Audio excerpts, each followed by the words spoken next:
You get it. Oh, Let's boy, go. man. Here we go. We are We here. are live. Live. Whoa. We are live, my bros. So once again, guys, we're here talking pregame about the Chargers-Falcon matchup this weekend. Excited about it. We also got some guests here below. Hey. Some of you guys might recognize them. We got John and Mike from Out of Your Falcon Mind in the house. Let's Yes, go. sir. What's going on, fellas? Let's go. Yep. Man, it's good to be here. It's always a pleasure to meet with the bros, man. The three amigos, man. You gotta love it. Hey, we legitimately dressed up last year for Halloween as the Three Amigos. There at you the go. Stadium. And Yeah. we got on stage and everything too. We were on the screen in the stadium. It was great, man. Classic. It was a good time. Classic. Yeah, we Young kids won't know remember, anything about that. we're the three bromigos, remember, guys? We're the three Well, we're the bromigos. Bromigos, The exactly. bromigos. I love it, I love it. That's what's up. That's right. All right, guys. Well, we got plenty to get into, so let's get into it. Boat Bros. Boat Bros. Let's go. Let's go. Let's go. What's up, Kevin here, man? You watching the Boat Bros podcast. Stay tuned. Charter blue dreams, stadium lights gleam. Boat bros on the beat, leave stream. Chargers rocking speeds, Sonic supreme. From the podcast to the field, we're a team. Charged up, boat bros on the night. LA Thunder in electric delight. Bolts in the battle, sparking bright. Charged up, ride the lightning, feel the fright.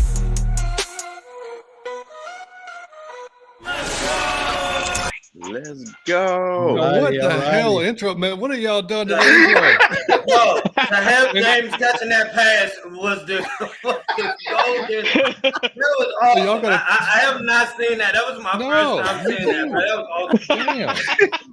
Hey, that was me throwing it, too. I was giving it to a James beat, catch dude. the pass at the end, man. That was I thought gold, that was just man. pretty I love solid that. as shit, man. That one's way better. Production cost is high here, guys. We keep it high. High Yeah, quality around here.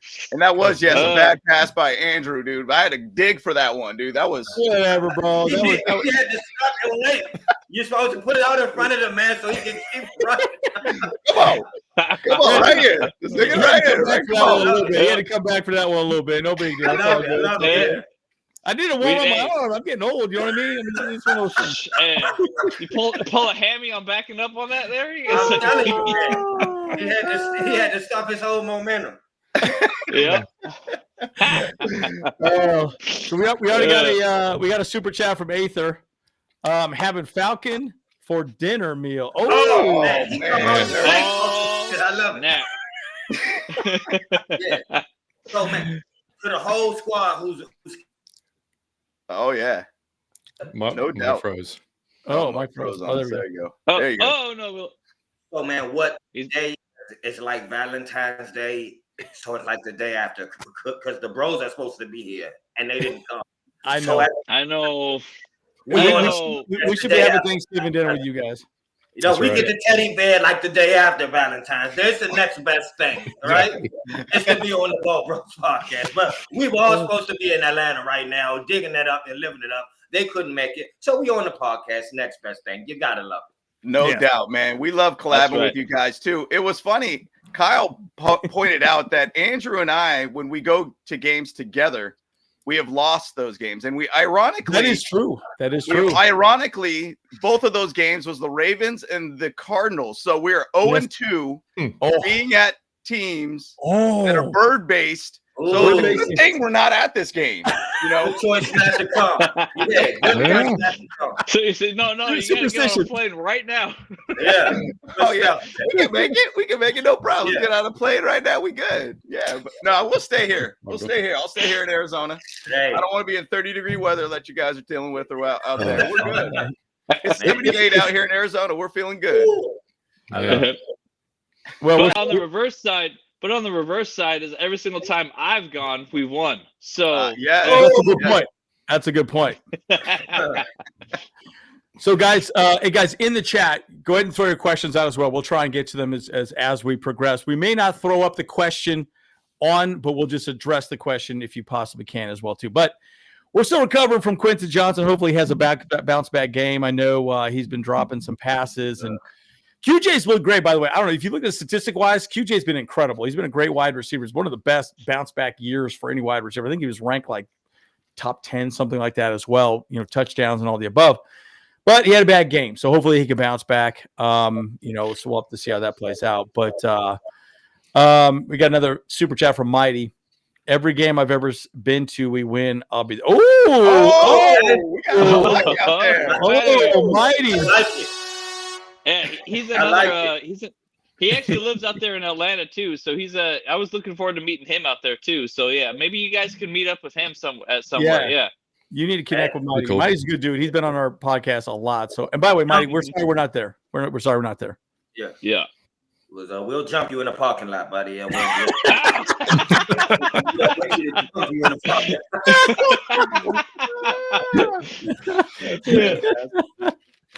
Oh my gosh.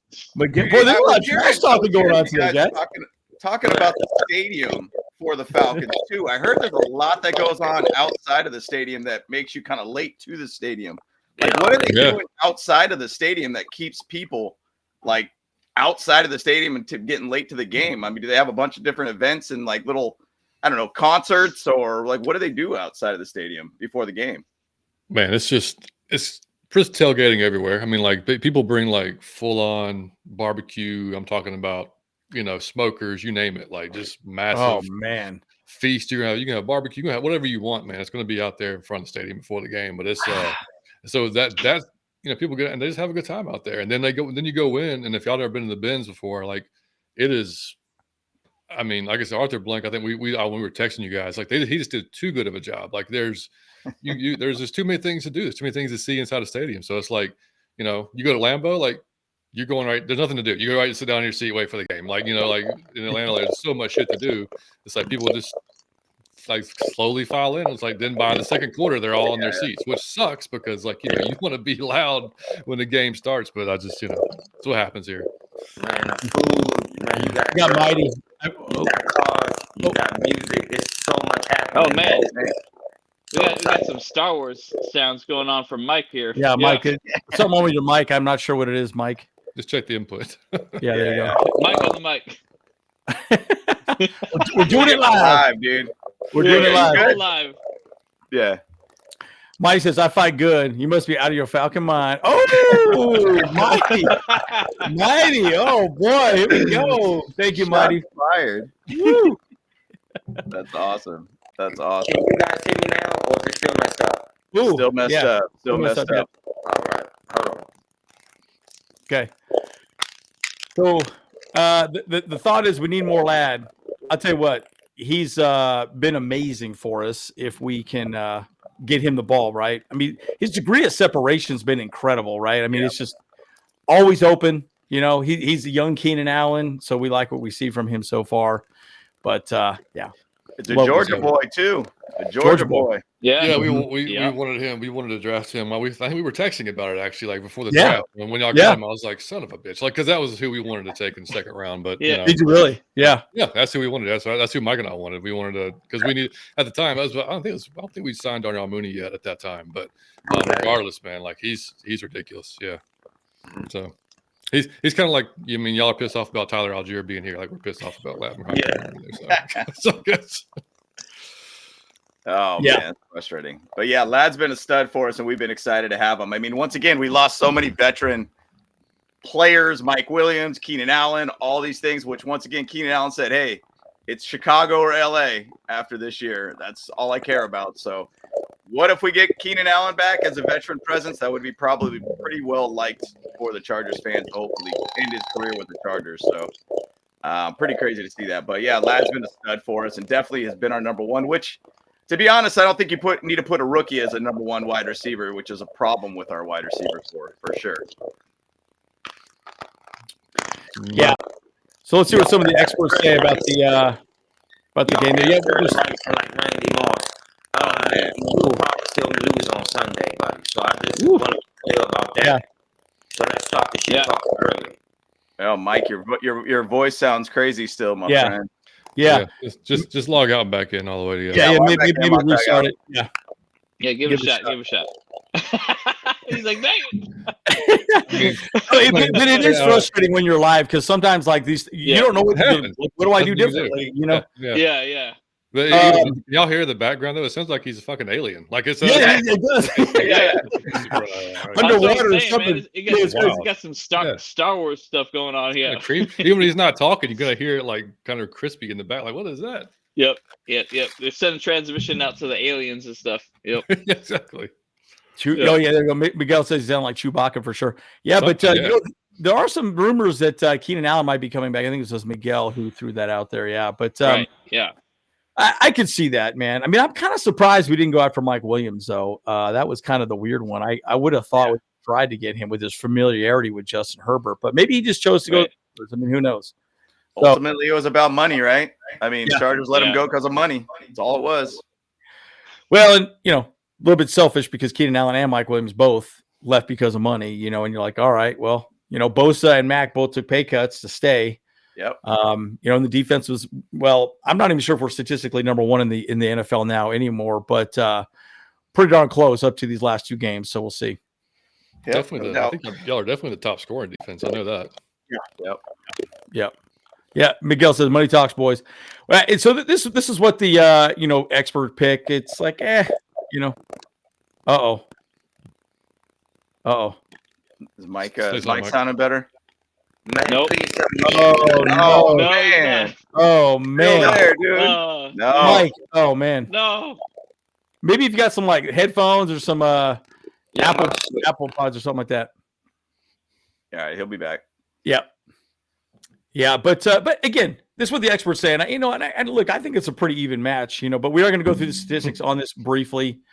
But so John, are the Chargers going to win? The Chargers going to win by 10 points? What are we thinking? Dude, I have absolutely no idea because like I don't know what team is going to be there. Like we've seen them like the last 2 weeks before we just had a bye week, right? So before the bye, we should have beat the terrible Saints. We didn't. Yep. We played down to the competition. It was god awful. And then we go to Denver with basically, I mean, over half of our defense hurt. You know, we had basically, you know, our two starting safeties. That was about it. And it was. I mean, it was the worst game I've seen. And y'all probably the defense is going to look familiar to you guys. It's going to look very Staley-ish. It's going to be. Oh boy. Oh yeah, it's great, boy. Phenomenal. Fucking hate it. It's like it's like if y'all are going to move the ball down the field without any issue whatsoever because we will play off coverage if it's 3rd and 5, our guys will be 25 yards off the ball. I mean, like it is unbelievable. Like it drives me absolutely insane. So frustrating. Now, I mean, and you know, and like I said, Bo Nix just made it. I mean, we made Bo Nix look like a MVP candidate last week. But that's right. Yeah, it was awful. Or week before last, whatever it was. But so it's just, I mean, we know Mike Hughes is going to be out, which is our starting second, our QB, our CB2 basically. He's going to be out. They announced that already. So probably Clark Phillips or whoever. I know y'all might be familiar with Clark. Will probably slide in there for CB2. You know, I mean, D. Alford should be back for our nickel corner, which would be great because again, I mean, like anything underneath, they were just having their way with us pretty much the entire game. Our rush defense is there sometimes. Y'all probably know this. You haven't. We have 10 sacks on the year, which is we were just talking about that. I was like, wow, that's crazy. I don't even know what to say. I mean, like we thought the pass rush was going to come around eventually, but it just is what it is at this point. Like, no, it's not. It's just we got Matt Judon. He hasn't done a damn thing. Grady Jarrett's having a down year. Onyemata has been. I don't even know where he's at. It's been just insanely disappointing. So Herbert should have time to like do his hair and like, you know, I mean, like really have a good time back. Just cook a turkey back there. You know, I got more sacks in my dating life than you guys have completely. You know, this year it's so bad. I get a sack per month, no problem, dude. It's ain't no thing just swiping right, no big deal. It's all good. I mean, it's like they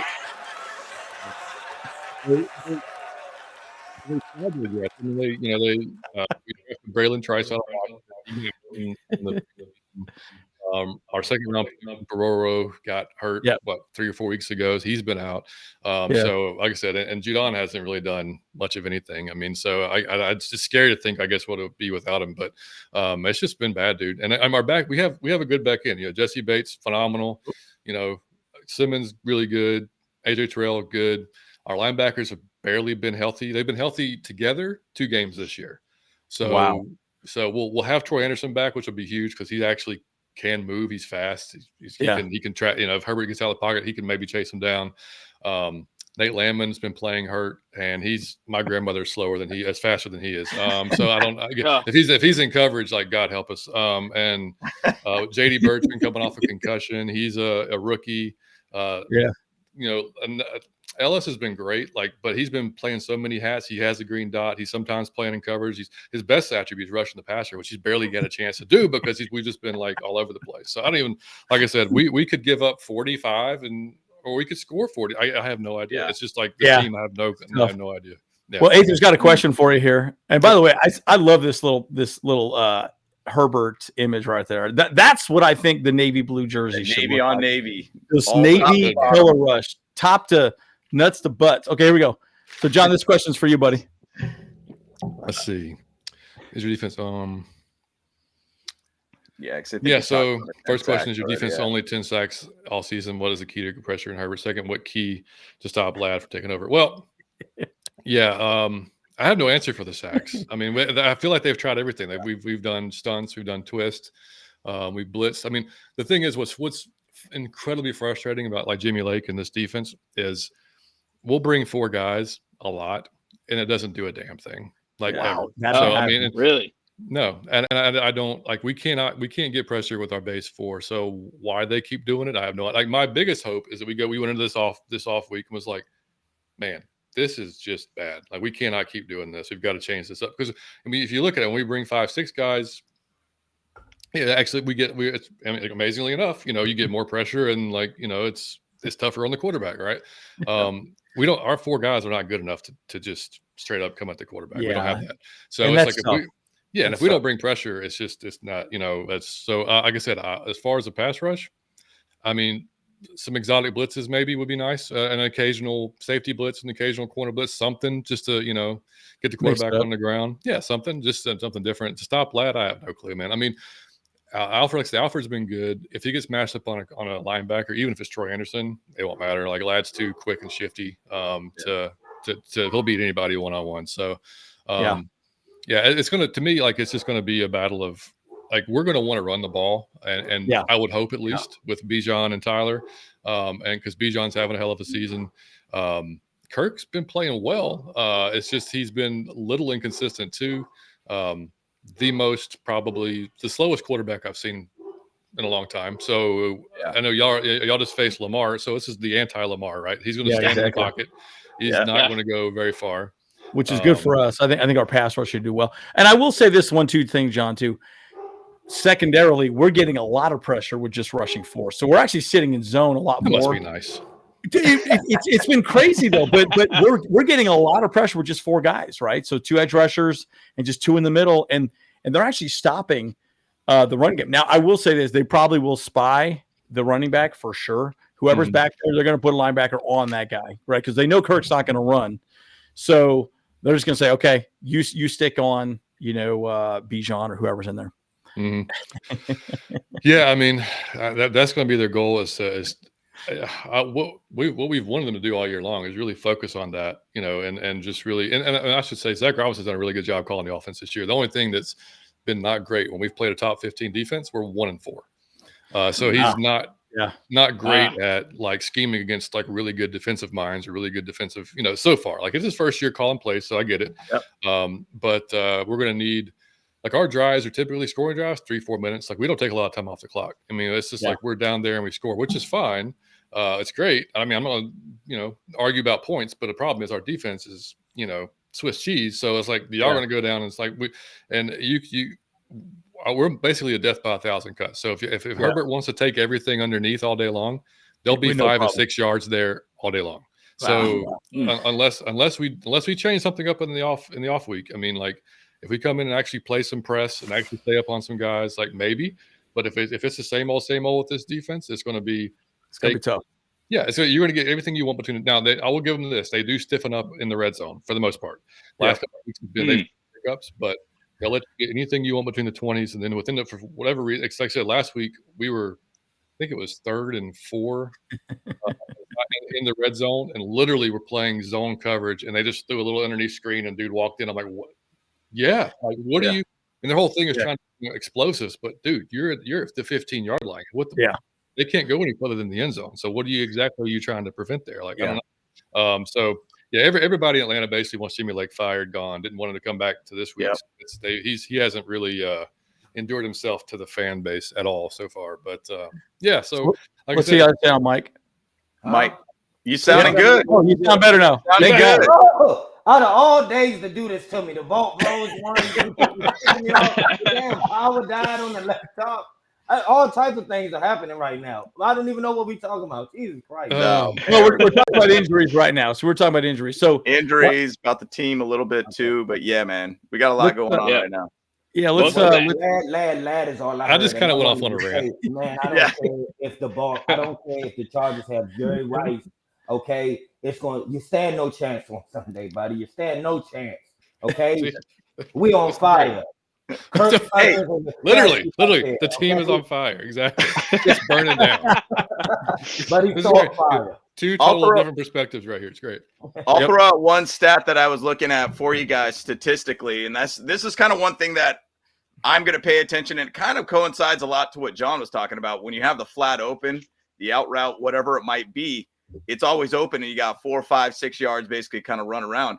The completion percentage your defense is giving up right now is the worst in the league. It's 71.62% right now. That's bad. That's really, really high. And so if you have all these off coverages, which we've dealt with that a ton. Yeah.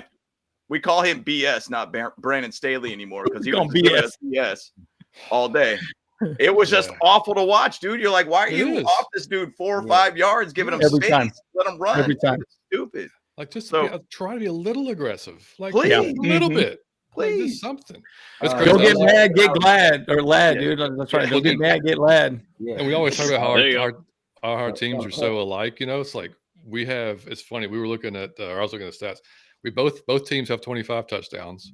Yep. We're averaging 22.2 points. Y'all are averaging 22.1 points. We're averaging 117.9 rushing. Y'all are averaging 118.1 rushing. It's insane. Yeah. Like, we're almost exact, other than the style that you play. Which, by the way, I mean, are y'all enjoying Harbaugh so far? Oh, I yeah. assume so. We're loving it. Big time difference.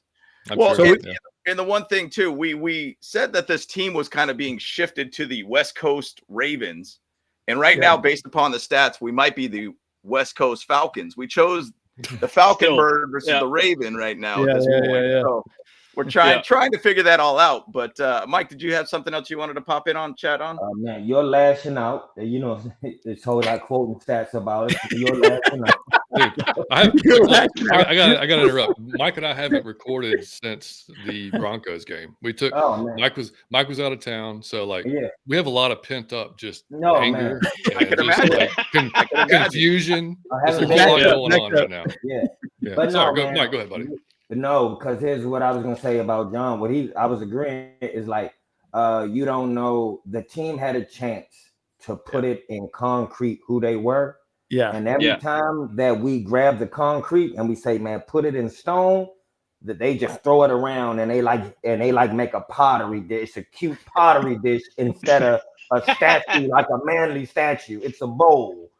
And they do it 100% of the time where it's the concrete game. Well, okay, I want to see for real, like prove it in stone.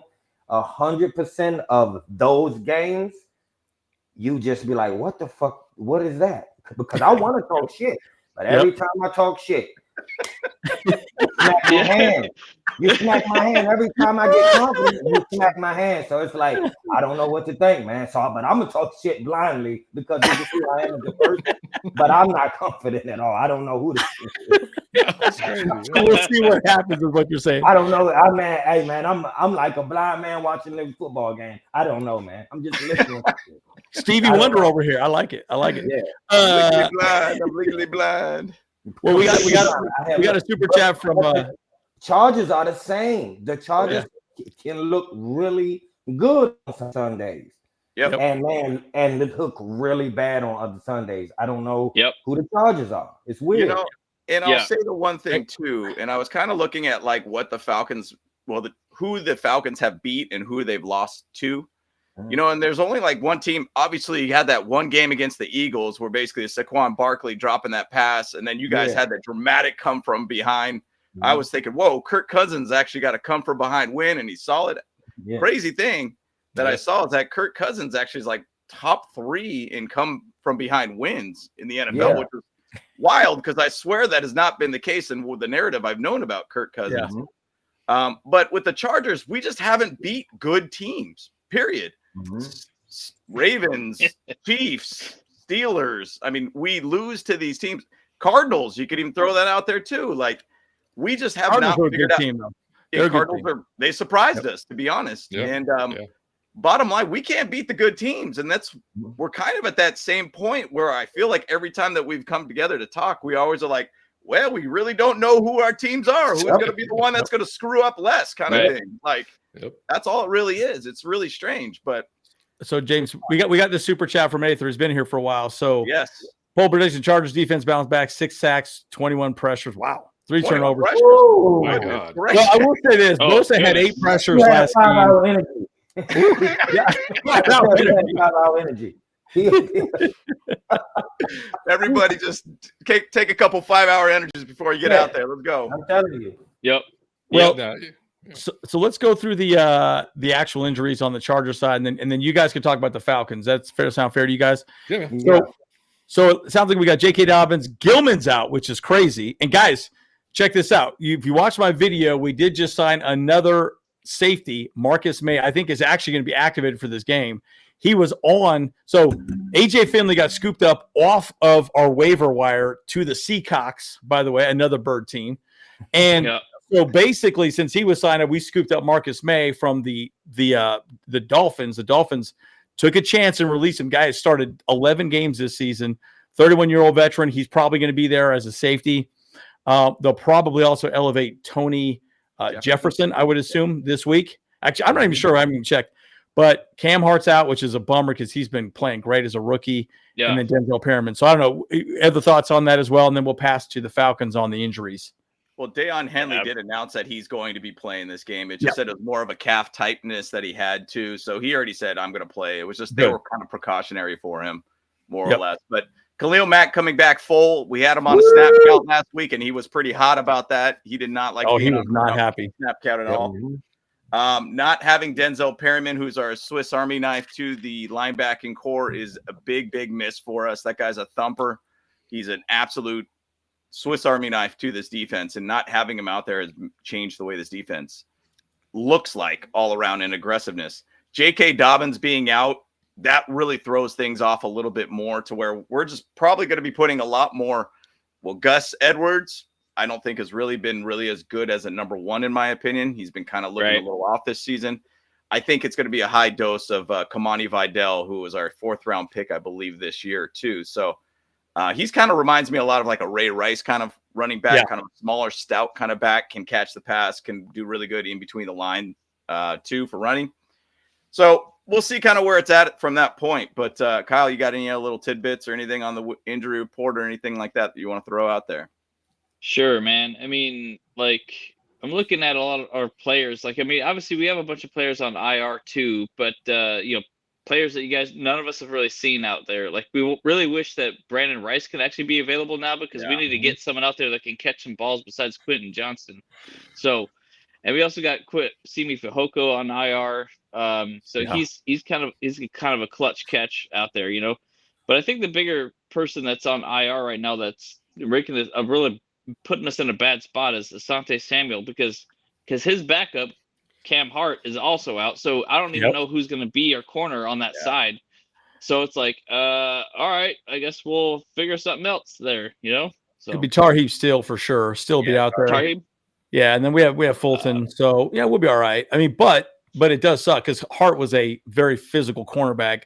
He put B. John Robinson, he's 220 for a corner, so that's pretty big. And Yeah. Sante is like 190 soaking wet, probably 180 actually more soaking wet. So right. anyway, it's a bummer. But yeah, well, so Falcon. Even throw out one other thing, and I thought Kyle was going to go down that road. We talked about Quentin Johnston with the drops, and what did everybody say after that? Get DJ Shark out there. We need him. Like, this guy has been absolutely. Where the hell's this dude been?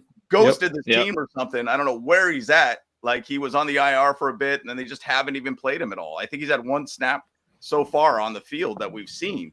So you want to see, and maybe it's the Harbaugh way of doing things. Hey, it's been working. We're going to keep those guys there. We're on a 4-game win streak. Keep them all out there. We won't change up the lineups or anything.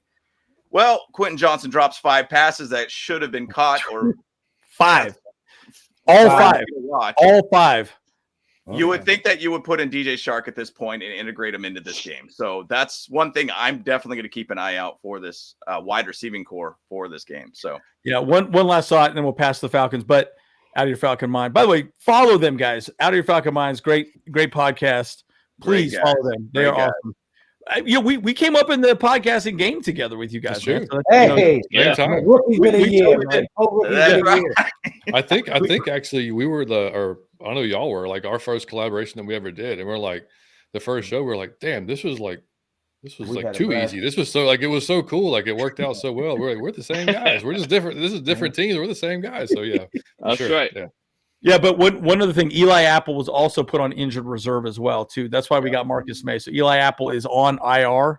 So we'll see what happens with that. But yeah, let's go to the Falcons on your injury report. Just give us an idea, a breakdown of what's going on with them. All right. Well, first of all, just so y'all know, every week when Mike and I look at the other team's injury report, we say the same thing. We say, oh, look, they're down this guy, this guy, and this guy. We're going to take advantage. Yeah. We've never taken advantage. We've not taken advantage one fucking time. Never. So it doesn't matter who starts for you guys. Because we've made a 6th-round rookie right tackle look like a premier Pro Bowler. I mean, so it's just anyway. No. But J.K. Dobbins also being out, that sucks. But the Cowboys are the worst rushing team in the league, and we allowed them 137 yards. So, oh my gosh! Wow. Again, I don't know what to say other than like y'all be okay. But we need another entire show for this list that we have here. So I'm just going to point out the ones that actually matter. So luckily, a lot of these guys are full participants, right? So D. Alford's going to be in there. Troy Anderson's going to be in there. J.D. Burton will be back. Antonio Hamilton's barely touched the field. Doesn't matter. Zach Harrison hopefully will be back. He's been actually one of the bright spots on our defensive line. So he should be in there. Kadero Hodge, mostly a special teamer, but does pop in there when we have wide receiver injuries. Mike Hughes being out sucks for sure. Grady Jarrett, he's fine. He's just been resting. Kevin King, not going to play. I don't know. He's a full participant, but again, he's been backup corner. Koo is I haven't seen Koo on the injury list till yesterday, Mike. But we just signed another kicker. I can't remember his name. We signed him just in case, I guess. But he's I guess he'll be out there with a hip. Nate Landman, hamstring. Again, like if that's not full, he's going to be slower than he already is, which is not good. Lindstrom should be out there, which is huge. Our best, probably the best left guard or right guard in the game, probably. Drake London's had he's had a hip pointer. What was that, Mike? Like 3 games ago? Yep. Really? It's been kind of bugging him. Hopefully he's definitely going to be able to. They said basically it's a pain management thing, so they'll probably shoot him up, and he'll hopefully be able to go out there because he's been really good. So that would suck. Jake's fine.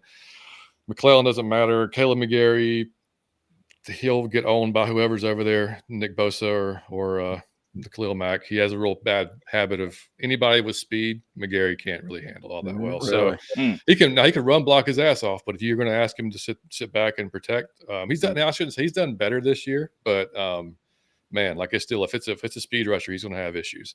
Darnell Mooney is is the really kind of a big concern because he's been way more than we even bargained for this year. Fantastic wide receiver, number 2 for us. He's been like Kirk has a great familiarity with him, and they have a great connection. They took him out late in that game against the Broncos, I think. So it was, but I think it was just kind of more precautionary. I think he's going to be okay.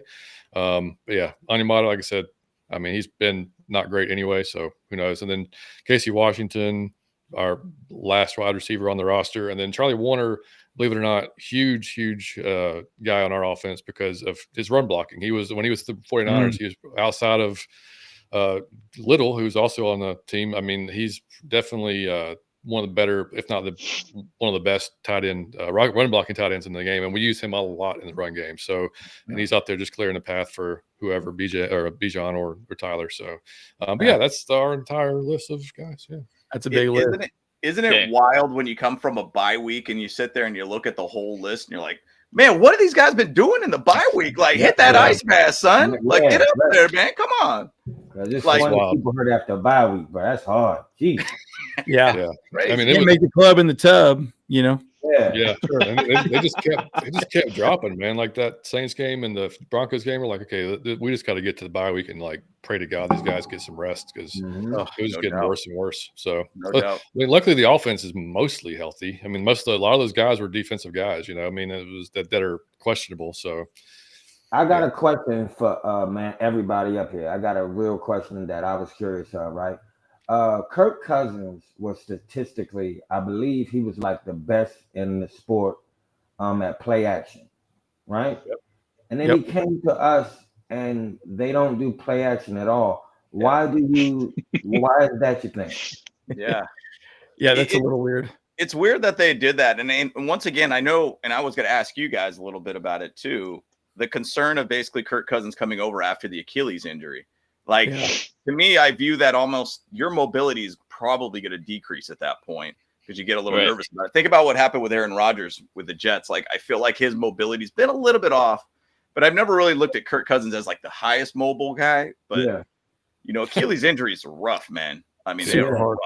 So look, after that first game against the Steelers, the town was in a panic. We were like, it was very stagnant looking. An 80-year-old playing quarterback. So that's what everybody thought. Because it looked so bad. But it's gotten better throughout the season. He had literally one scramble against the Tampa Bay, and it was it was like the biggest play of the game. But that's the only time that he's ran or had to run this year or chose to run. And it wasn't fast by any means. He just he got what he needed to get and got down, and that was it. So, but it is a huge. He's been really, like I said, for the most part, he's been really good. But there's no doubt, man. Y'all know in today's game, if the quarterback can't move, it makes it that much easier on the defense. So it's very true. That's just one less thing that the defense has to worry about, you know. So he has to be that much better, you know, at everything else that he does, you know. So the Chargers, man, respect your elders and leave that man upright. That's right. Respect your elders, man. Don't too hard. Chargers. Well, so we got a super chat here from Aether James. What do you expect from Edwards this week? You got to say, James, my baby. Just the way that he says it. What do you expect from Edwards? Well, the way that I view it is based upon what John and Mike have been talking about. Hey, we don't have to worry too much because they'll give up a lot of yards to running backs that shouldn't be getting a lot of yards. So I expect 170 yards from Edwards, 4 touchdowns. Y'all see us crying on the freaking show. Oh my god. Yep. Who knows? I mean, realistically, like Edwards to me is kind of like that bruiser back. He's just going to want to punch you and knock you in the mouth, and he's not going to be one of those guys to give you a massive game by any means. But I don't know. Who knows? I kind of honestly feel like this game has the makings of a potential high offensive type game, or just whoever scores and has the ball last at the end of the game finds a way to win it, in my opinion. So I don't know why I'm looking at that, but I'm seeing it as a lot of recent stats of like our team versus the rush versus the pass. We're not statistically all that really good in the last 3 games. So, anyways, we'll see where it goes from there. But thank you, IDCCF. Appreciate you for that $5 super chat. I appreciate that. Appreciate it, my friend. Yes, sir. Yes, sir. Show the bros some love, man. You think this shit is easy? Come on, man. Make it look easy. Come on. It's good times always, though. It's good times, man. It gives us the ability to go out and reach out to the fans and such too, man. But yeah, we chatted about Kirk Cousins here a little bit too, and you know, what was the whole thing that happened where they were saying that they already essentially had him tied up before the actual negotiation period or something like that? Did any sort of thing happen with that? Did any punishment come down on the Falcons or anything like that? Yeah, because they were talking to him before, way before he was supposed to negotiate with the Falcons, and it was very clear that they've been speaking for a long time. Did anything come of that at all? Yeah, they due docked to us a the fifth fact round pick. that I couldn't like criminate myself, I would choose to plead the fifth on that, sir. I would 1, 2, 3, 4, 5. it's like an ongoing investigation, sir. I wouldn't want to speak on that. Yeah, no, I've already broke all that privileges. So I mean, it's been yeah, I've already tampered. It was a fifth round pick, I believe, so they docked us, and it was they really did. Yeah, and it was essentially what it was. It's kind of stupid to me because literally all it was he and his squad, basically his team of guys, reaching out to our team doctors and basically just saying like, okay, so what's the deal with the Achilles? Let's see, kind of like how they felt about it. That's all it was. It was like they just want to make sure like they were on the same page as far as the injury went. Injury is concerned. Yeah, it was as far as we know, there was no discussion of contract and all that stuff like that. It was just basically all health based. If that's the case, kind of stupid that like to me, like you should be if your sole decision on signing a player is based on his health, well, you should be able to at least vet the player before you do that, and see like what's going on with his, what's actually happening with his health. But regardless, it was kind of swept under the rug. But yeah, they low key docked us a fifth round pick next year, and they really did. So, wow. Mm-hmm. Well, and so it's an interesting thing thinking about the quarterback position, and we chatted a little bit about during the draft the Michael Penix pick. Yeah, and you're like, yeah, what are we doing here? Like, where'd that come from? Yeah, is this like an Aaron Rodgers, Brett Favre type situation? Jordan Love to Aaron Rodgers kind of situation where you're saying, hey, look, let's go ahead and keep this guy for 3 years behind Kirk Cousins, or if Kirk Cousins' Achilles is not fully healed, we got this guy kind of thing. Yeah, the way Kirk's contract sets up is it's a 4-year deal, but with the way we can essentially get out of it after 2 years without really a lot of cap hit. So to me, it read as like, Kirk, you've got 2 years to make a deep run, and then if it's not there, and unless he just falls off a cliff, for some reason before then, then this, it's your team until then. But yeah, I mean, so when we drafted him, we had a live draft show, and we were all just like, what? Like we were just like, no, what? We thought the top, we had every top edge rusher on the board, every top corner was on the board, like needs that could help us this year. But they were so scarred by Mariota and Desmond Ridder over the last few years. And after having Matt Ryan for 14 consecutive years, they're like, no, we're not doing this shit again. We're going to go after the quarterback we want in the first round. And their whole idea was, we won't be drafting this high again. That was their goal, which is, I like that. You won't be drafting in the top 10 again for the next 3 or 4 years. So go ahead and take your guy. Right, well, we've got Kirk. We don't know what's going to happen there, but in case we don't, we have a guy you really, really believe in. So at first, we all hated it. And then after we kind of calmed down, we're like, you know what? This actually makes a hell of a lot of sense. So, it is what it is. But yeah, it's we got to see Penix a few times, this year, but not a lot. But it kind of reminds me of Joe Alt. I think we all thought we were going to get Joe Alt or Neighbors. He was available, but we went with Joe Alt. But Joe Alt's been an absolute stud. I mean, last week he was actually the highest rated offensive lineman in the NFL. So for 21 years old, 6'9", 21-year-old, 350-pound rookie dude, like we're going to be protecting Herbert, which is what the Chargers want to do. So sorry about that, Mike. And this is a good question for you too, by the way. Right.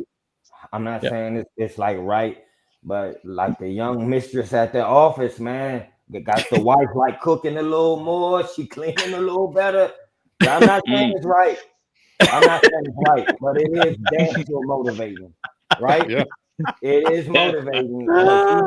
He's believing he a little bit, man, more like than he would have been, because his job is his job, but he can look over his shoulder and see like the young hot intern at the office. Yep. Who, I'm starting to flirt with her a little bit more every day. So you gotta come on, keep wearing that gray dress, baby. Doesn't cost near the same money either. Yeah. Like I'm paying the intern a hell of a lot less than I'm paying this old veteran. Intern is a lot less money. Yeah. Oh man. She don't want to Instagram post. That's all like on Instagram.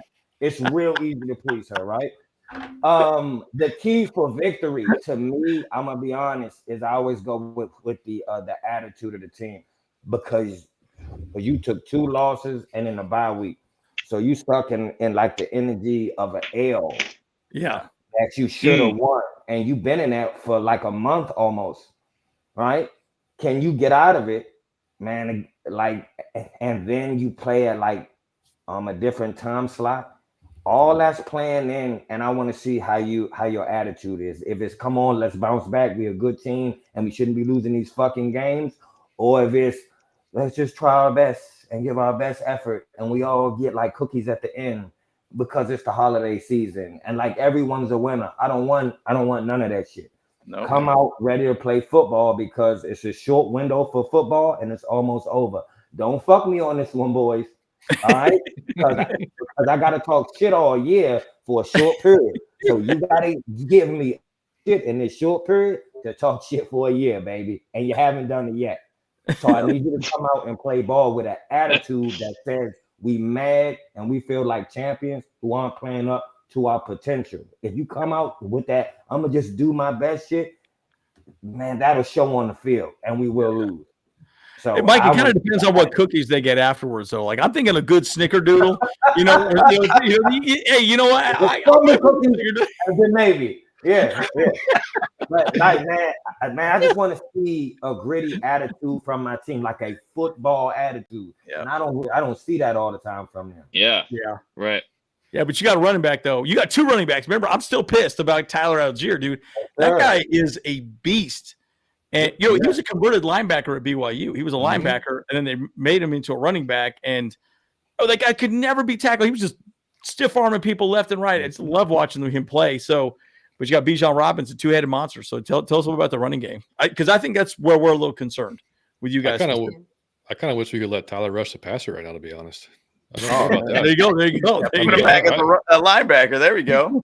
What else we got to lose? I mean, he can't do any worse. I mean, shit. Yeah. Mike, you want to talk about Bijan and running backs?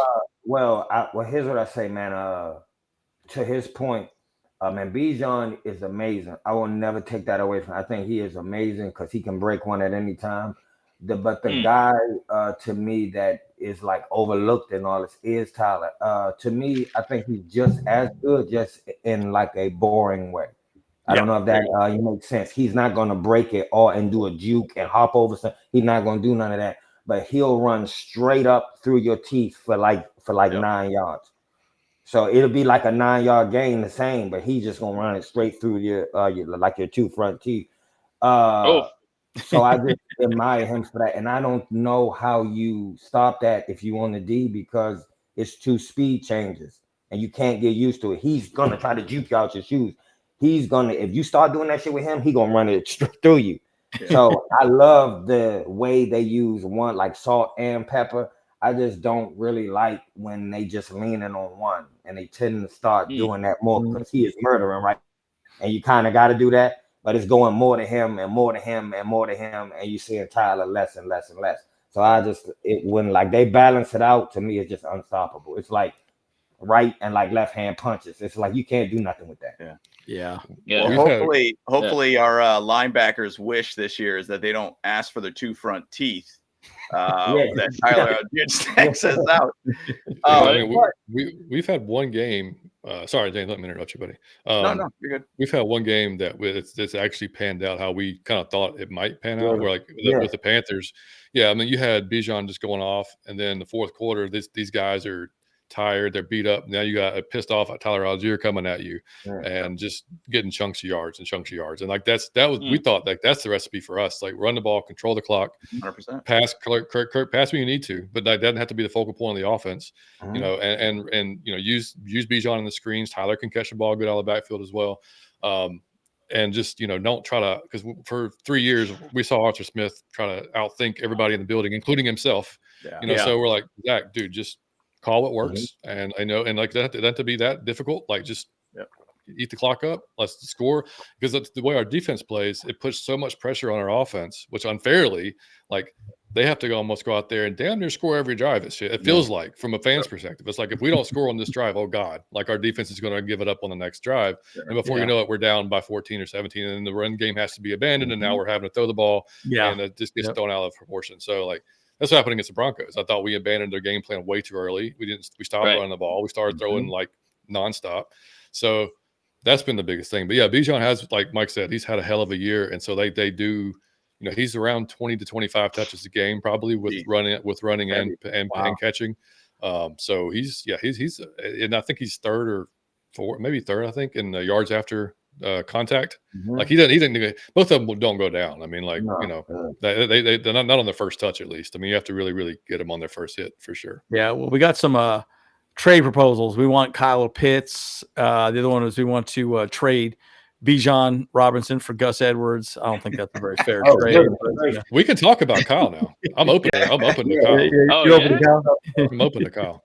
And it's not even maybe not even necessarily his fault. It's like I don't know how much they want to put him in the use him in the offense. Yeah, like like we saw him for like what, Mike, 4 straight weeks. Yeah, 3 or 4 catches and like really like do well, but then it disappeared. Yeah. So like I don't like if he's not going to be. And the thing is, like he's always a decoy. He is, and like in McVay's offense in LA, right, which is where Zach Robinson came from the Rams. Yeah.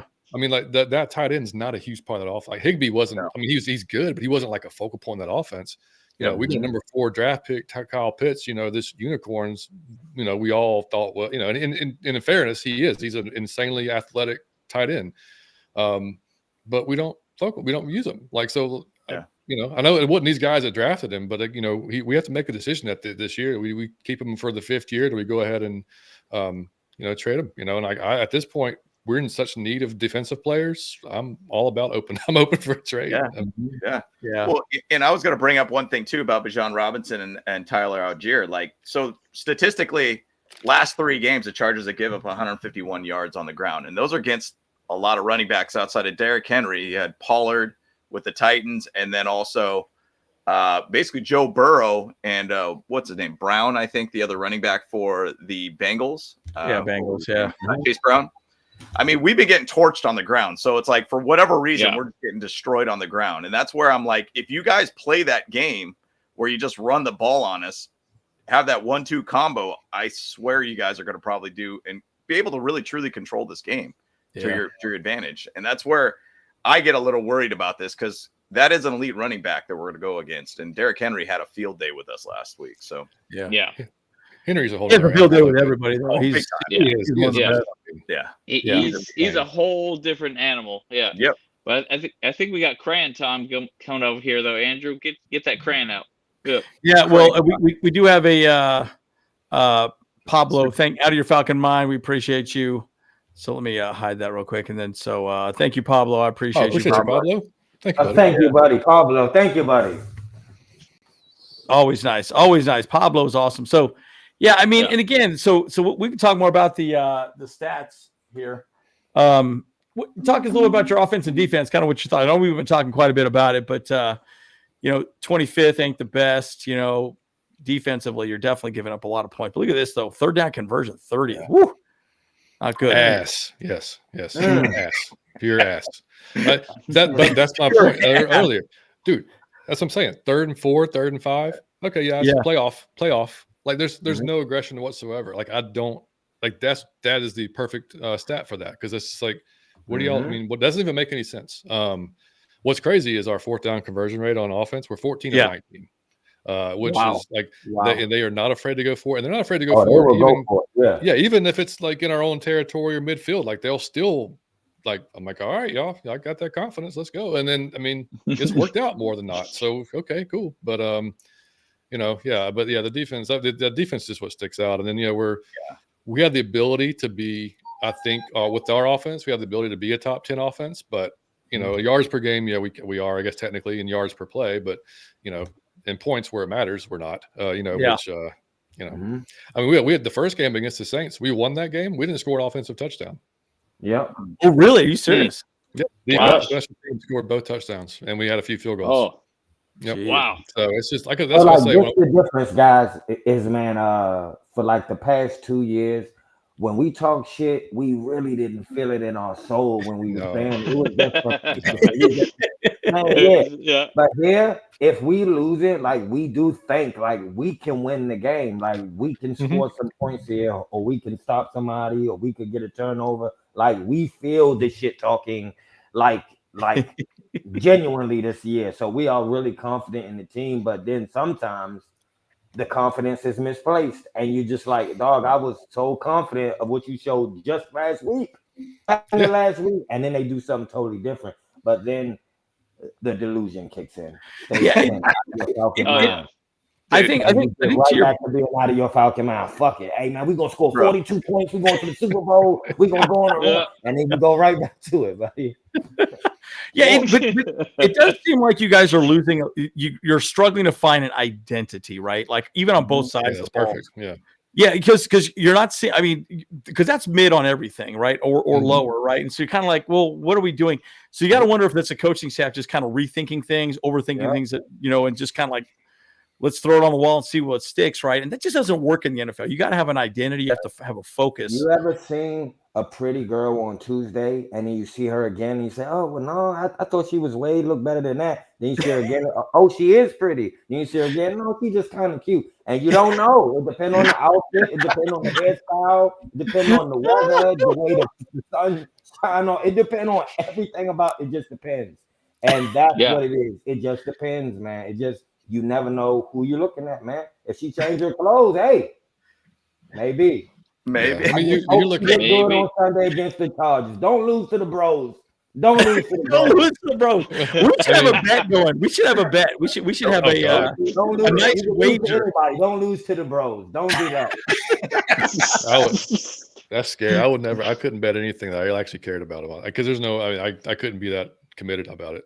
I mean, look at the last game. Well, we had y'all beaten. Like Taquan Graham fumbles the ball on what in the world? Like, you kidding me? Like this, there'll probably be some crazy shit happens in this game too. But but I mean, overall, you're right. The identity thing is like, Raheem just took over. It's a brand new staff. Sure. This team was built for 3 years by Arthur Smith to do something totally different than Raheem wants to do. I mean, like McVay's been trying to get away from the outside zone scheme. Well, that's all Arthur ran was outside zone. That's all our offensive line's built to do. And our outside zone, like when we run it, it's okay. But man, we get so much better. Like we go inside, split zone, mix it up. They started to do that more, which is good. Like I said, Zach's done a good job of like really adjusting on the fly and like in game, changes. Whereas the defense, we start every game almost just like, y'all will probably score on your first drive. I'll be shocked if you don't. I'll be shocked. It's like, and then we don't do anything in game. Then we get to halftime, and all of a sudden, boom, we come out. We're like, we make these adjustments, and we're a better defensive. Like the Tampa Bay didn't score the second half last game line we played them. And it was just like different team, and still a similar scheme, but whatever reason they go into halftime and make these changes. I don't know what happens. I don't know if their microphones broke, their headphones. I don't know. They can't hear each other during the second quarter. I don't know what's going on. But get that cocaine in them, dude. Get that. They had 5-hour energy. But and then grape for you, strawberry for you, watermelon for you. Whatever works. Yeah, I mean, but I just think that and the guys they've had injured, they've had just a hard time figuring out what they really are. And so it's going to take. And as Falcons fans, we're impatient because it's like, okay, we've been shitty for 2 or 3 years. We felt better because we have a veteran QB coming in. We got this offense that looks really capable of doing something. Now the defense just has to be somewhat decent, and they've been not that. So it's been like, but it's just like Falcon. We've had to kind of reset our expectations almost throughout the season. So it's like, still, I think if we don't win this division, it's still a failure on the season because if you look at the NFC South, Tampa Bay is a good team, but we beat them twice. Yeah. So it's like nice.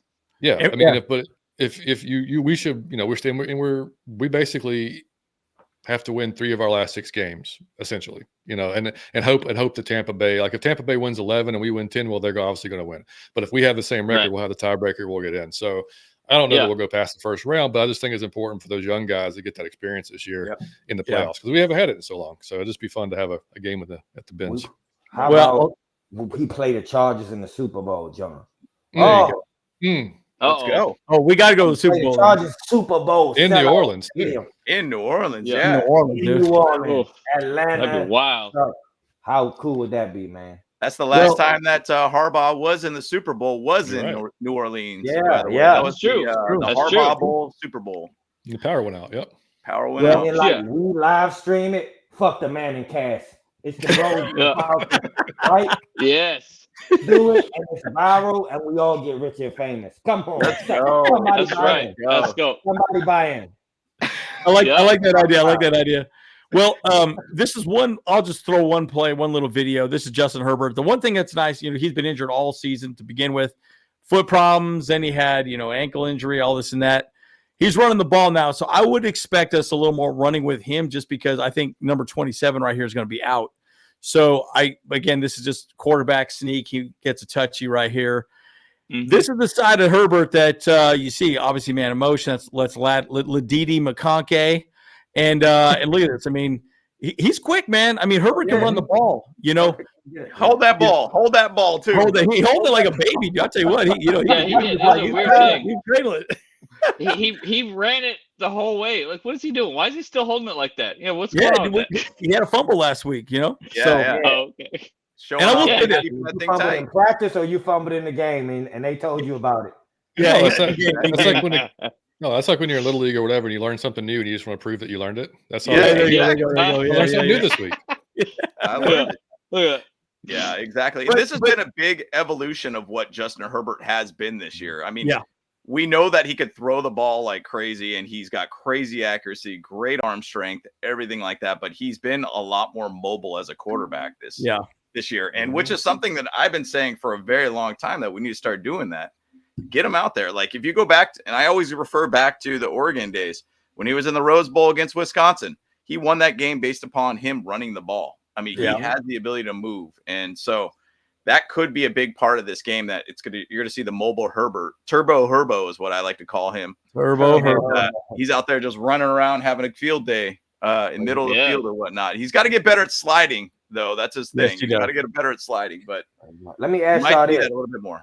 For the Chargers, fans and all that, is he like the agreed upon status? Is he the one for y'all?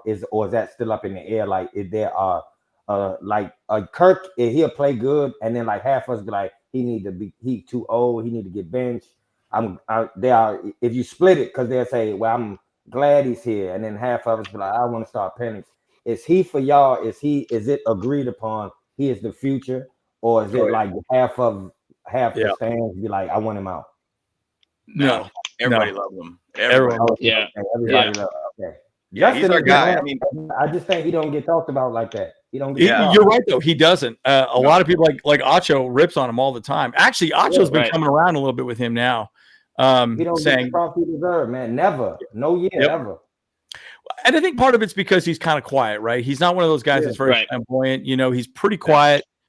But you know, he's a humble guy. He really is. So, and the one thing Jim Harbaugh even said, he's like, "Hey, I want Justin Herbert to be my last quarterback I ever coach." Yep. Yeah. So good. Okay. My thoughts of it is that my hopes, I should say, is that Jim Harbaugh basically retires with the Chargers 10 plus years or whatever it might be for the rest of his career of being a coach. So my hopes is that's what's going to happen. And to be honest, that would be perfect timing for, Justin Herbert. He's only 26 years old. Yep. And he's got plenty of years ahead of him.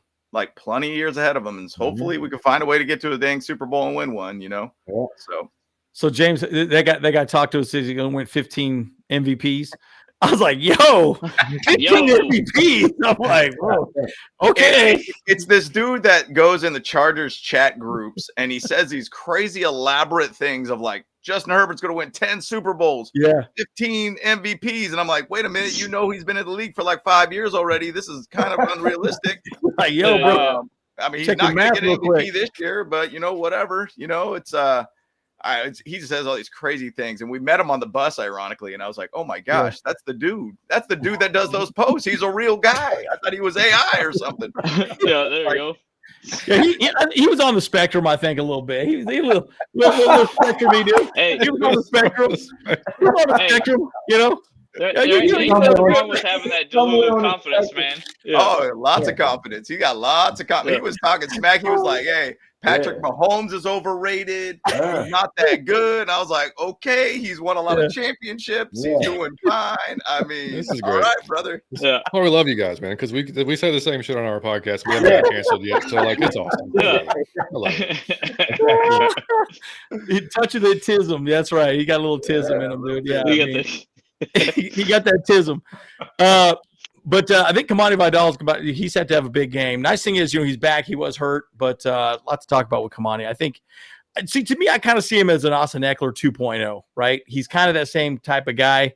So we'll see how it plays out. But he's a little bricked up dude, man. I tell you what, he's a little brick running around, bowling ball. He's not too tall. So Yeah. But interesting his choice. First catch, and he's not a receiver, but his first play in touching the ball in the NFL in an actual regular season game was a straight touchdown catch to the house. And it was amazing to be able to see yet again a number 30 Charger on the field, basically being Austin Eckler. So it's really cool to be able to see that. So it's been a great pick for us, a 4th round pick for us. John. La la la la. They trying to scare us, John. Cover your ears. Hey, la la la la la. I'm not listening, man. We gotta get this W on Sunday, man. We don't know. We do. In a row. We have to. Oh yeah, we have to. 3 in a row. Is Dicker the kicker still y'all? He's still doing it for y'all. Oh, right? he's still doing it. He's been money all year for sure, man. Bruh, how do y'all feel? You're watching Koo struggle, man. Dude, it's a bummer because he was killing it for a while for you guys, man. That's crazy though. Like, what happened? New snapper or what? Like, what's the deal? So he actually changed his whole setup. Like in the off season, he changed his. I don't know why. Hopefully, he goes back to the way he did it because that was working just fine. But he changed his run up and everything. And like, but during the New Orleans game, though, it was like he missed. I mean, there was multiple reasons we lost that game, but I mean, he missed 3 field goals. And if we get 2 of those 3 field goals, we win the game. One of those 3 field goals, we go to overtime. So it was just like, it was ridiculous. But no, dude, for the most part, he gets a lot of shit from our fan base when he misses, but he's outside of Justin Tucker and like one other guy. He's been one of the most consistent kickers in the last 3 or 4 years in the league. Yeah. So it's like, I'm willing, like Mike said, we said in the last few podcasts, is like, not really like, I really wasn't concerned for a while, but then that New Orleans game, I'm like, okay, like now it's not used to, he's going to kick a field goal. You can go take a piss. You can go get a snack. You're good to go. Now you're not doing that. You're waiting until he kicks it first before you're like, I don't know if he's going to make like, so there's a little bit of concern, but hopefully he's, he was fine. Hey, he had both of his chances against Denver. So maybe, because it's such a mental, y'all know, it's such a mental game for kickers too. Like they got to get in their heads. So. Yeah, if it ain't broke, don't fix it. Like, why did he make some changes? Like, what's the point of that? I don't even know. Like, I just somebody. If it ain't broke, don't fix it, man. Somebody did an analysis of it on Twitter.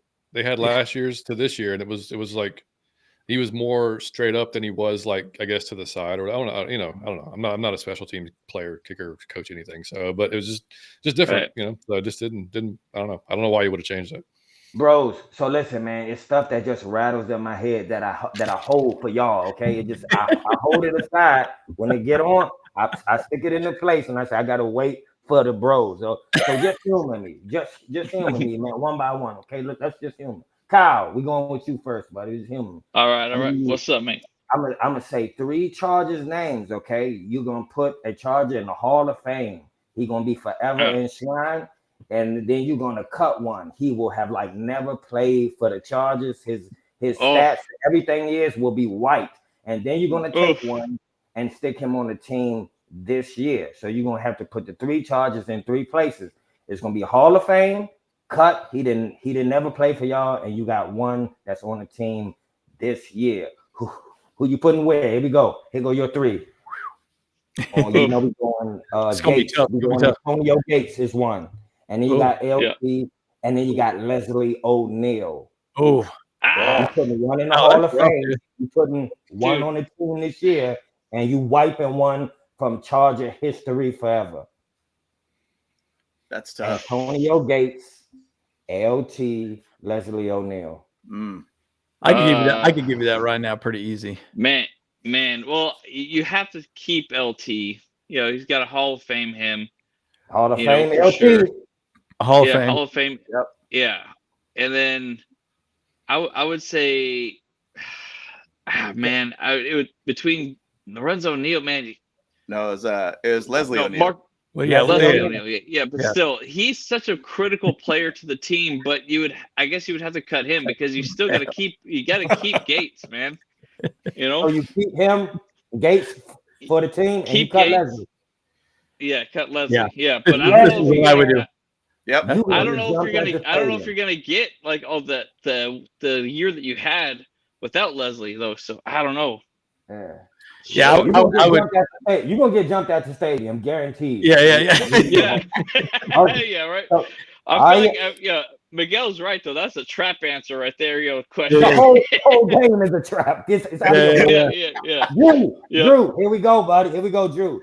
Dan Fouts, Phillip Rivers, Rodney Harrison. Oh my God. Oh gosh. You Hall of Fame one, you keep one for this year's team, and you scratch one from Charger history forever. Oh boy, that's tough. I'd say put Fouts in the Hall of Fame. Dan Play Fouts, Rivers. Yeah, play Rivers. Okay. And then eliminate Rodney Harrison. Rodney, That's a wild one. That's a wild one. That's what I would say.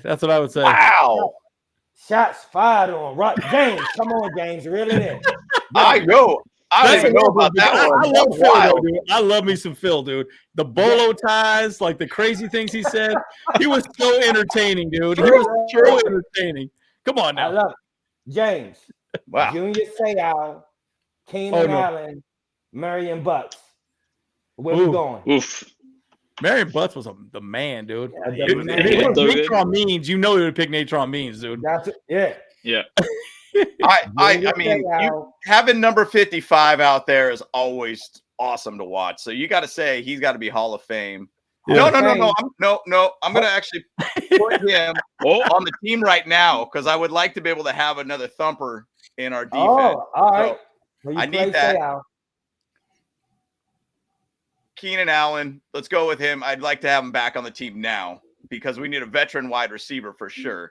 We've been missing that key big time on this team. We don't have enough experience on that side. And then Marion Butts, see you later, buddy. Sorry, bud. You were awesome. Oh, man. We loved you, but sorry, buddy.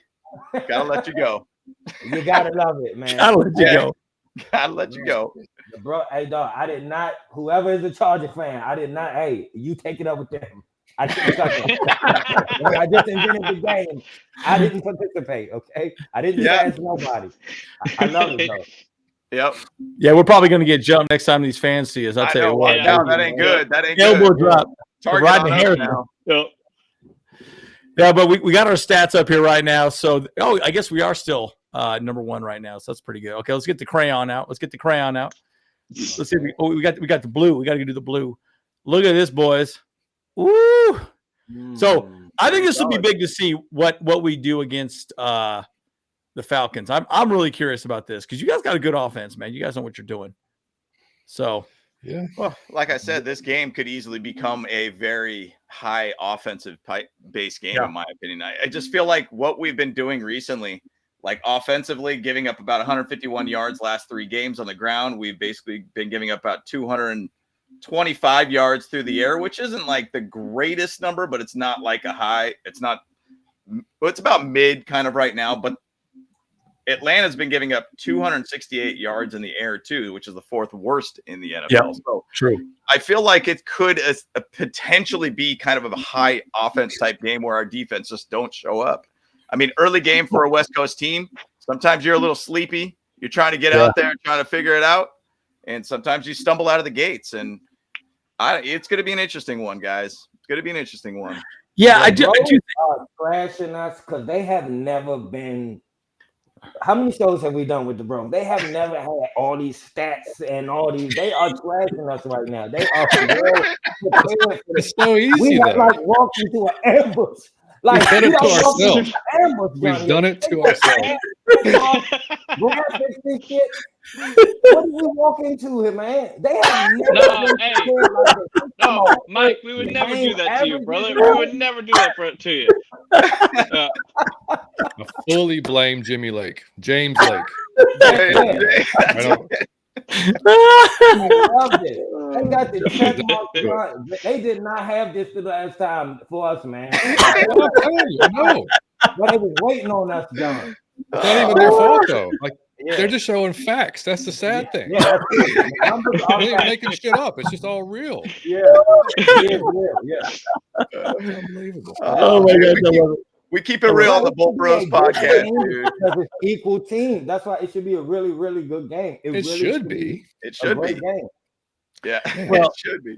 Yeah, and I think offensively, this is kind of where we struggle, right? We're definitely mid on this. We're not, right in the middle of the pack, fourth down conversions, but it is interesting how like we've done pretty, poor stopping the opponent's fourth down conversion. But I think fourth down conversions are pretty tough to stop in general, anyways. Mhm. Red zone scoring can definitely be better.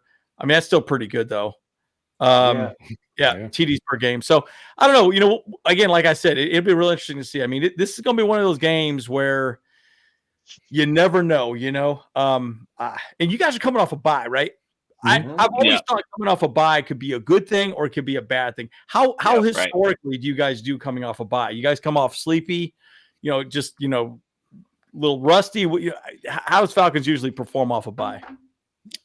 It's been decent over the years, even with Arthur Smith. I mean, like I think last year we weren't, but because like both of us went into the bye week going, okay, Arthur's definitely going to change some things in this offense because it looks terrible. He didn't change anything; it still looked terrible. So like that was one down. I mean, under Dan Quinn, we were okay under Dan Quinn, but what's happening here? Oh, Miguel over here. Titties per game. Yeah, I like that. Yeah, nice. Yeah, that needs to be a stat. Andrew hasn't popped his blue chews yet today, so that's why we're after the podcast. After the podcast, Yeah. Work on that. You can work on that sponsorship. Yeah, no, we need to get about that. Hit us up, Blue Chews. Hit us up. Now you skip 5 Hour Energy. That's great. They're fun for the whole family. Yeah. That's the bolt up and rise up situation right there. That's the real rise up. We're all men of a certain age. I mean, shit. Oh my gosh, that's amazing. That's amazing. Well, I know, guys, we've been going about an hour 15 now, so maybe get ready to kind of wrap up. So we'll let our guests give some first thoughts, wrap up, final thoughts. Mike? Oh, I'm going to say we're going to win this game on Sunday. And I want you guys to hold this L with class and dignity. I want you to take this L with dignity. I don't want no bitterness, no heavy hearts. You hold this L with pride, okay? Because it's going to be just good to play the Bros. No, and like all jokes aside, when we had the schedule, the other game that I was so like amped about, it was the Chargers game. And I'll be honest, it didn't have anything to do with the sport of football. It had everything to do with you guys. I knew that we would have to we would have the podcast. We would have a lot of stuff that we would have fun to do. So it's just great to play y'all because we're going to talk a bunch of shit.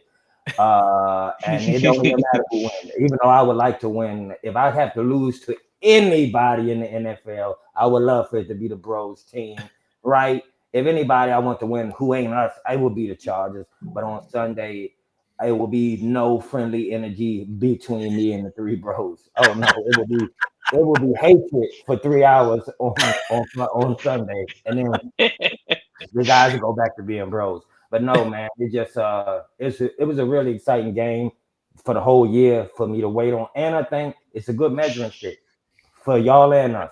Yeah, it's a great measuring stick to see who's serious, who's getting serious at the right time of the year. Yep. And how we meshing and who gonna make the playoffs and all that. And it's Thanksgiving, man. Eggnog time, food time, sleepy time, drug time.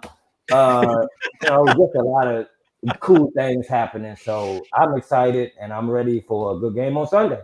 But I always love being on y'all's show. So thank you for having us again, man. I love y'all.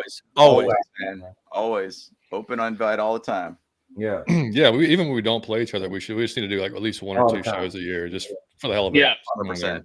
Talk random stuff. Yeah. I mean, I'm obviously most of this show I've probably sounded negative about the team, but that's just because again, we don't know what team they are. We don't know who's going to show. Yeah. We might put 40 on the board. We may put 13 on the board. I have no idea. It's just and we don't know what changes they made coming out of the bye. It's just one of those things, man. I'm just clueless. Like I said, I thought I had an idea, but like after those last couple of games, I really don't. So it's just that's great. I mean, I'd like to say we win a close game, kind of what James was saying. Maybe the last team that has the ball wins type of thing. But yeah, who knows, man? We it's like you see bad teams beat good teams every week in the NFL. You see teams that should taking advantage of opportunities that don't. So it's just, and that's one thing too. And we haven't mentioned it the entire show, but we have a lot of self-enforced or self-inflicted errors. Like especially in our own area, like we'll be driving and all of a sudden a hold and then something else, and then it just sets us back. Last week we had Bijan to the 1 yard line, brought back by a hold, end up kicking a field goal. It was just it's things like that. Man, we have to stop doing stupid stuff. It's almost a guarantee. That's almost we just wait for it, and this happens almost every week. Yeah, I mean, I think it's going to be. I want to say it's going to be a tight game, but in reality, I have absolutely no clue. It could go either way. Yeah, it's always tough coming off a bye for sure. And again, I think you said it perfectly, Mike, too, right? Like this is a good barometer for both teams, right? What team's going to show up, because coming off a bye, you can either play better or you can play worse, right? Yep. And I also you guys have a short week. Yeah, exactly. And so we have a short week, so we'll see how it goes. We have some key players out, but it's good for us because I think we just came off. I think the best team in the NFL, the Ravens. I think they are incredible. I think they're better than the Chiefs as well. The record isn't as good as the Chiefs, but the Chiefs are winning by a nuts hair difference every game. And I swear, it's like, what in the hell, dude? Like, anyway, I can talk about that forever. It's but Taylor Swift witchcraft, dude. Yeah. That Taylor Swift witchcraft. Yeah. And so, but I will say this: I think this would be a good game for us. I mean, I'm excited to see what we can do. I'm excited to see how we bounce back off a loss. Right? You can't lose 2 times. That's what they say. That you don't let the Ravens beat you twice, because if you lose the Ravens and you lay an egg, you just don't play up to your standards the next game, you struggle, right? So I'm excited. It's going to be a close one, but I'm excited to watch it for sure. James, Kyle? I'll go. Yeah. Well, yeah, I mean, I feel like it's going to be a tough game for the Chargers, honestly, though, because, I mean, the Falcons, and the Chargers are both, like you were talking about. Like, we don't really know exactly which team's going to show up. Like, we have had a big winning streak, and, like, the Bengals was about the only team that we kind of played that we actually really, like, they are a decent team. They have a good team going, but we somehow managed to win there. And so I would put the Falcons on the same pedestal as the Bengals right now. Like we're about that same team. But it's not just us. It's like the Falcons, Chargers, and the Bengals are all in that same little box right now. Like we just don't know exactly who they are this year. And so this is why it's going to be a tough one. But the fact is, you guys, like you're saying, you came off of 2 losses, and now we have the bye week, so you guys are going to be a little bit more fresh. I think the Chargers are going to have a harder time to find a way to win this game than the Falcons will have a harder time to find a way to win this one. However, like I said, it's a 50-50 game, like right now. So like we're gonna be talking all kinds of smack in our chat thread. It's just gonna be a good time. And like unfortunately, I'm gonna be on the road heading back, so I'm not gonna be able to sit down and just chat about the whole thing, but I'll be there. So I'll be watching it as much as I can. So I think you guys are 1.5 point road favorites too, I think. Yeah, I think that's what it is. Yeah. We're only Vegas always wins. And Vegas always wins. Yeah. So we'll see what teams show up, man, because it's going to be a funny thing, man. So we'll see. Yeah. It's going to be an interesting one. And I mean, once again, I'm going to give a shout out to the Out of Your Falcon Mind guys, man. Best podcast for the Falcons, man. Love seeing your guys' stuff, dude. Double one. Really cool that we're keeping. Let's go. Thank you, man. Thank you. Too, I want to say very, very early on when we started our podcast too. So same time, and we're still keeping this going, and that's the one thing I want to say. Shout out to the podcast community, dude, because it's awesome to be able to just connect with other teams. Hey, we come to find out. I remember our first podcast, we talked about how similar our teams are and how we find ways to shoot ourselves in the foot and just the charging element of things. And oh my gosh, it's ridiculous to see how falconing, is your guys' thing. So we're glad that we could at least keep this rolling, guys. And hey, let's play it. Let's see if we get the Falcons coming out here in LA at some point. Maybe that'd be awesome. That would be phenomenal. Bro, I would never come home. You wouldn't. No, you would not. No, I'd be a beach bum. Yeah. Oh, man. I think That would Larry be said in killer. the I think Larry said in the chat, like, which one of us is going to be Chargers fans after tomorrow? We're still here after 28-3. We ain't Yeah, going yeah, nowhere after a Yeah, Chargers. no going back. Yeah. It ain't No happening going now. back. No, there's Yeah, nothing. no. Nothing. We can come back from anything. We'll be Yep, fine. no doubt. We come back from anything. Yeah. Cancer. I mean, it's literally not. I mean, like, there's literally the worst thing could ever happen. Like, it happened. Like, we Yeah. can't Right. get any lower than that. 100%, man. Yeah. Well, I will say this: everyone seems to have very nice comments. Miguel, shout out to all y'all. Appreciate you guys coming, respect each other. Yeah, you never see that with the Raider. That's true. We did have a Raider fan on one time. That was what was his name? Captain Jack. Ooh, Yeah. never Bad man, again. we're Dude. talking No, sorry. Those guys have disappeared all season. Yeah, They they're talked quiet. they talked a big game They- week they- one, and then that was a they wrap. quiet. It was They quiet. Yeah. Man, Nah, we man, got we the- we love got- y'all because John, because when we started this, I tried to tell John, I said, man, it's gonna be different. We're gonna do this shit way different. We're gonna have fun with it. It's just gonna be different. 100%. And we go off the rails. I mean, I love it. 100% of the time, right? And then when we have shows with like others, it's harder because you got to stay in the realm, right? You don't want to screw up a show. So then we have it with y'all, and then like y'all was way off the rails, and I was like, I'm at home with this. Exactly. I'm at home, like I feel good about this, like because it was like our show, but on the way it was off the rails, and it was all over the place, and it was sounds and graphics and all type of kid shit, like childishness, all type of childhead shit they were happening in the background and all sorts of shit. It was like a circus. And I told y'all, and I was like, I'm home with these. I said, man, if they ever want to do a show, don't even ask me. I'm there. I will not miss it. Done. The shit is done. You don't even have to ask me. So that's why I want Chargers.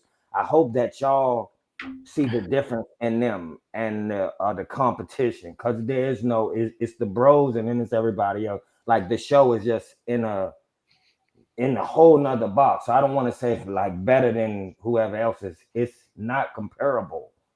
And I'm not shitting on anybody. It's not comparable. So I don't want to say it's better. It's not in the same stratosphere. And that's the same with our shit. I'm not just saying that because it's us. It's not even something. It's like apples and oranges. So that's why I love these dudes and I respect these dudes and I have a blast, because it's nothing like that shit. It ain't the best one. It's out of the world. It's not in the stratosphere of the rest of them. So it's just the bros, man. So I always enjoy it. I always respect y'all. And I love y'all, man. I'm your biggest fan, man. I really am. I love y'all. Yeah, man, well, we appreciate that. Yeah, man. We root for the Chargers when we're not playing, y'all. Of course, I mean, we want y'all to do good. We want y'all to do it because, like I said, we see so much of ourselves. It's like looking in the mirror. We're like, damn, that's us. That's us. Like, we do that all the time. do well. But and it inspired me. Like last year, I started doing all 22 reviews after we just got sick of arguing about who was, was it Arthur Smith or was it Desmond Ritter? Was it who it was? So, and I was like, I don't want to do it. Like, so I was like, hey, well, how would the bros do it? Like, so I got fart noises in there, man. I've got like stickers. I got all 22 reviews like you've never seen. And I don't have time. Haven't had time to do it this year, like like normally. But like I'm not going to do it like the professionals do it, because you can get that anywhere. I'm not a professional. I'm just a fan. Exactly. Like when McGarry misses a block, I'm gonna put a fart noise right there. So it's like it's fun. Exactly. Exactly. Dude, but that's what it's all about, man. Put your style out there, make it happen. I'm a big fan of the Pat McAfee show. When you watch that show, they go off the rails all the time. I'm all about that. Keep it loose. Have a good time with it, man. Like, that's what our platforms are all about. And once again, guys, follow Out of Your Falcon Mind. Those guys are out of their Falcon minds every week. They're out there making things happen. They're just like our podcast too. We just keep things loose and casual and everything. So it's always a good time when they're out there streaming, doing their thing and everything too. But once again, just quick little notes. I'm just going to say, hey, I think this game could go to a big offensive type game for some reason. I don't know why I'm getting that feeling, but the Chargers haven't really had a game up till that Bengals game where they had to make scores happen. And for some reason, I'm getting a feeling that this could be some of those like 38-41 type game, just two teams trying to get those late season type wins to make sure you could solidify your place in the playoffs.